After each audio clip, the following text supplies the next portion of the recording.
just open doors. I listen to them. Every lock has a temperament, and every key remembers the hand that forged it. This workshop may look quiet, but it's full of stories humming beneath the metal. Please settle in and breathe. There's no rush here. People often imagine locks as stubborn things, but they're more like guardians. They exist to protect what matters. Some guard treasure, others guard memories, vows, or promises that should never be broken carelessly. My role is not to force them, but to negotiate. When a lock agrees to open, it does so willingly, and the magic remains balanced. That's why silence and patience matter so much in my work.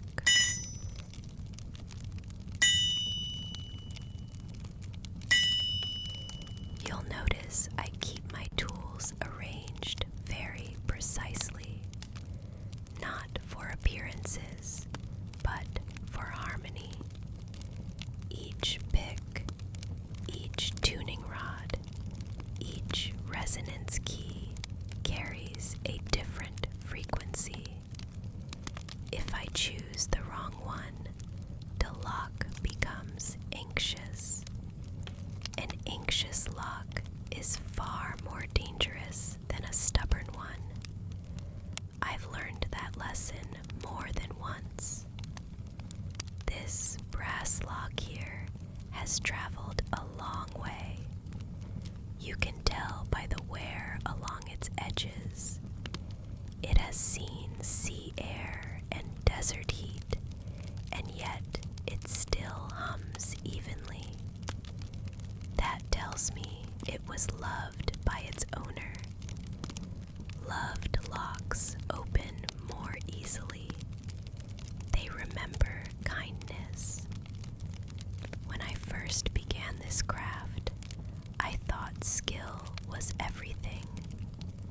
I practiced endlessly, memorizing sigils and pressure points. But it wasn't until I slowed down that the locks truly responded. Magic, like trust, cannot be rushed. It unfolds at its own pace.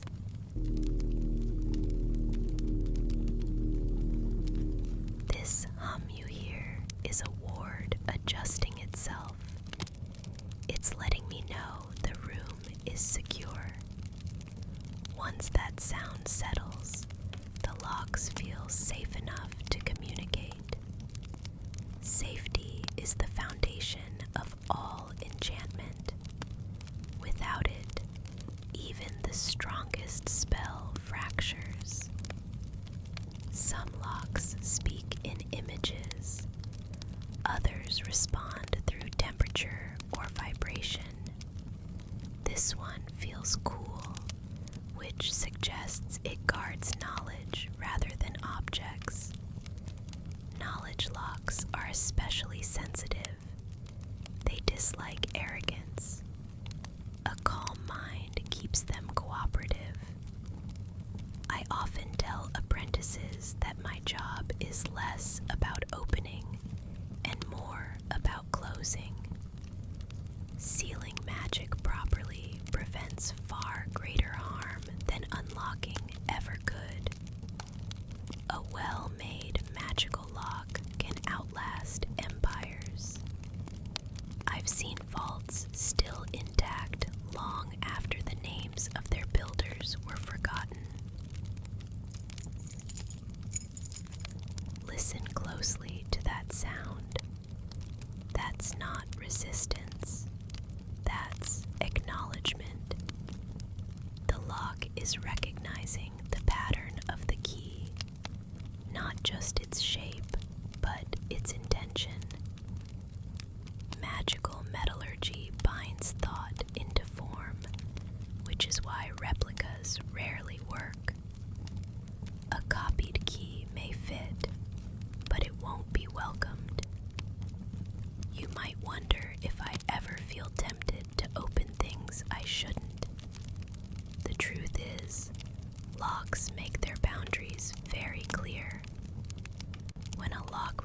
infuses, it feels like a quiet firmness, not anger.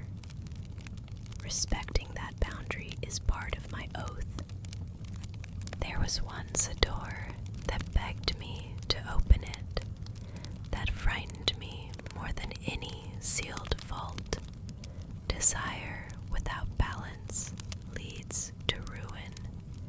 I declined, reinforced its wards, and left it to sleep. Some things are meant to remain closed until the world is ready.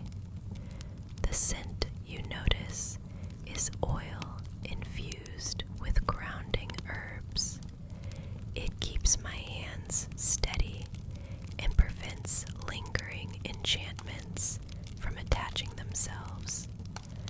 Magical residue is subtle, but over time it can cloud judgment. Clean tools mean a clear mind. Locks also remember voices. That's why I speak softly. Shouting startles them. Whispering reassures them. Over years, my voice has become part of this workshop's identity. Even the doors recognize it now. If you were to touch this lock, you'd feel a gentle pulse, almost like breathing. That's a sign of a living enchantment. Artificial locks feel hollow by comparison. Life-infused magic is always warmer, more responsive. This airflow tells me a corridor ward has shifted. Nothing alarming, just